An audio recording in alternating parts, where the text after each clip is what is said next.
गणपति बप्पा मोरिया 7 बज गए और मैं उपस्थित हूँ आप सभी के सामने गणेश चतुर्थी के 10 दिन 10 कथाओं के साथ की श्रृंखला के 9वें दिन की गणेश भगवान की एक मनमोहक कथा के साथ।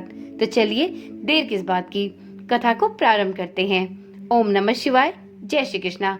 आप सभी का सनातन धर्मसार चैनल पर बहुत बहुत स्वागत है।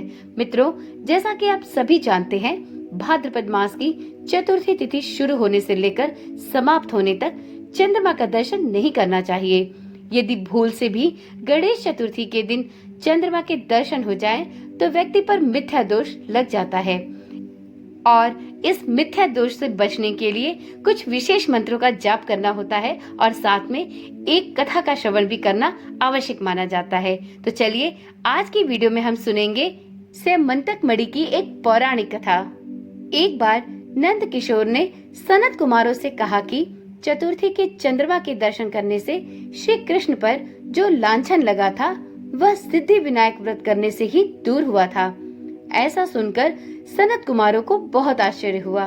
उन्होंने पूर्ण ब्रह्म श्री कृष्ण को कलंक लगने की कथा पूछी तो नंद किशोर ने बताया, एक बार जरासंध के भय से श्री कृष्ण समुद्र के मध्य नगरी बसाकर रहने लगे। इसी नगरी का नाम आजकल द्वारिकापुरी है। द्वारिकापुरी में निवास करने वाले सत्रजीत यादव ने सूर्य नारायण की आराधना की। तब भगवान सूर्य ने उसे नित्य 8 भार सोना देने वाली एक स्यमंतक नामक मणि अपने गले से उतार कर दे दी। मणि पाकर सत्रजीत यादव जब समाज में गया तो श्री कृष्ण ने उस मणि को प्राप्त करने की इच्छा व्यक्त की। सत्रजीत ने वह मणि श्री कृष्ण को न देकर अपने भाई प्रसेनजीत को दे दी। एक दिन प्रसेनजीत घोड़े पर चढ़कर शिकार के लिए गया।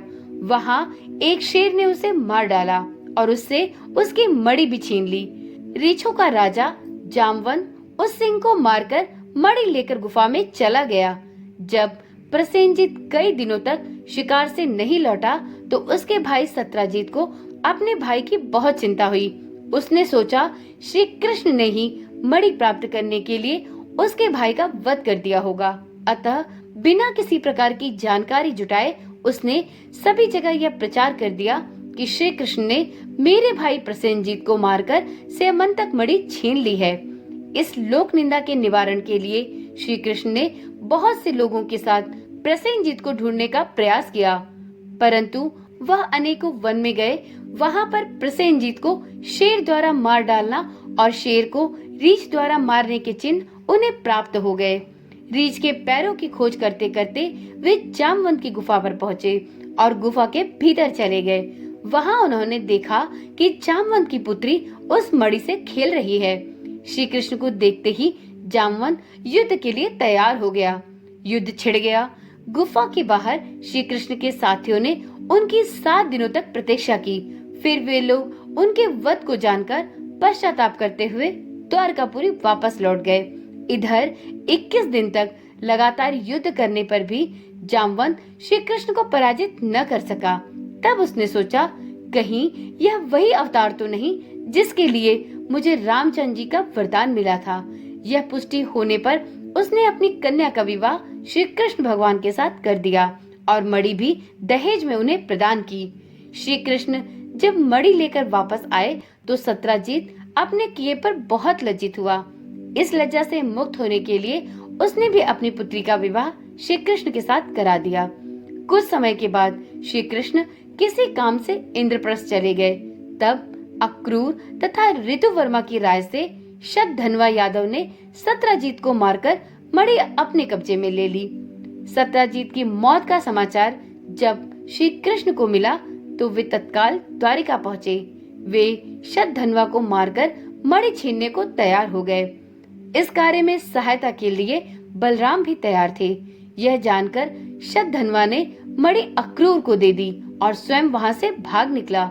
श्री कृष्ण ने उसका पीछा करके उसे मार तो डाला, पर मणि उन्हें नहीं प्राप्त हो सकी। बलराम जी भी वहां पहुँचे। श्री कृष्ण ने उन्हें बताया कि मणि इसके पास नहीं है। बलराम जी को विश्वास न हुआ। वे अप्रसन्न होकर विदर्भ चले गए। श्री कृष्ण के द्वारिका लौटने पर सभी लोगों ने उनका भारी अपमान किया। तत्काल यह समाचार फैल गया कि स्यमंतक मणि के लोभ में श्री कृष्ण ने अपने भाई का भी त्याग कर दिया है। श्री कृष्ण इस अकारण प्राप्त अपमान के शोक में डूबे थे कि सहसा वहां एक दिन नारद जी आ पहुँचे। उन्होंने श्री कृष्ण जी को बताया, आपने भाद्रपद शुक्ल चतुर्थी के चंद्रमा का दर्शन किया था, इसी कारण आपको इस तरह लांछित होना पड़ा है। श्री कृष्ण भगवान ने पूछा, हे नारद जी, चौथ की चंद्रमा को ऐसा क्या हो गया है जिसके कारण उसके दर्शन मात्र से मनुष्य कलंकित होता है? तब नारद जी बोले, एक बार ब्रह्मा जी ने चतुर्थी के दिन गणेश जी का व्रत किया था। गणेश जी ने प्रकट होकर वर मांगने को कहा तो उन्होंने मांगा कि मुझे सृष्टि की रचना करने का मोह न हो। गणेश जी जो ही तथास्तु कहकर चलने लगे, उनके विचित्र व्यक्तित्व को देखकर चंद्रमा ने उपहास किया। इस पर गणेश जी ने रुष्ट होकर चंद्रमा को श्राप दे दिया कि आज से कोई तुम्हारा मुख नहीं देखना चाहेगा।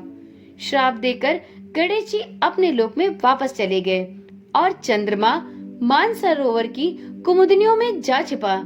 चंद्रमा के बिना प्राणियों को बड़ा कष्ट हुआ। उनके कष्ट को देखकर ब्रह्मा जी की आज्ञा से सभी देवताओं के व्रत से प्रसन्न होकर गणेश जी ने वरदान दिया कि अब चंद्रमा श्राप से मुक्त तो हो जाएगा, पर भाद्रपद शुक्ल चतुर्थी को जो भी इस चंद्रमा के दर्शन करेगा उसे चोरी आदि का झूठा लांछन जरूर लगेगा, किंतु जो मनुष्य प्रत्येक द्वितीया को दर्शन करता रहेगा वह इस लांछन से बच जाएगा। इस चतुर्थी को सिद्धि विनायक व्रत करने से सभी दोष छूट जाएंगे।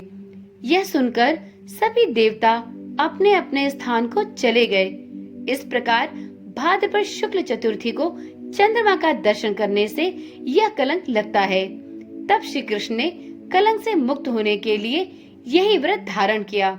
कुरुक्षेत्र के युद्ध में युधिष्ठिर ने भगवान श्री कृष्ण से पूछा, हे भगवान, मनुष्य की मनोकामना सिद्धि का कौन सा उपाय है? किस प्रकार मनुष्य धन, पुत्र, सौभाग्य तथा विजय प्राप्त कर सकता है? यह सुनकर श्री कृष्ण भगवान ने उत्तर दिया, यदि आप पार्वती पुत्र श्री गणेश का विधि पूर्वक पूजन करेंगे तो निश्चय ही आपको सब कुछ प्राप्त होगा। तब श्री कृष्ण की आज्ञा से ही युधिष्ठिर जी ने भी गणेश चतुर्थी का व्रत करके महाभारत का युद्ध जीता था। तो यह रही स्यमंतक मणि की एक बहुत ही प्राचीन और पौराणिक कथा। तो चलिए एक बार प्रेम से गणेश भगवान का जयकारा लगाते हैं। तो बोलो गणपति महाराज की जय। तो मित्रों, आज की वीडियो और आज की कथा यहीं पर समाप्त करते हैं। कल मिलते हैं गणेश चतुर्थी के 10 दिन 10 कथाओं के साथ की श्रृंखला की अंतिम और 10वीं कथा के साथ। मित्रों, यदि आप चैनल पर पहली बार आए हैं और आपने इन कथाओं का श्रवण नहीं किया है तो आप चैनल को अभी ही सब्सक्राइब कर ले और इस चैनल पर जाकर गणेश चतुर्थी के 10 दिन 10 कथाओं के साथ की श्रृंखला की सभी 8 कथाओं का श्रवण अवश्य करें। इन कथाओं को श्रवण करने से आप पर गणेश भगवान की कृपा सदा सर्वदा बनी रहेगी। तो चलिए कल मिलते हैं शाम 7 बजे गणेश चतुर्थी की एक और कथा के साथ। तब तक के लिए ओम नमः शिवाय, जय श्री कृष्णा, राधे राधे।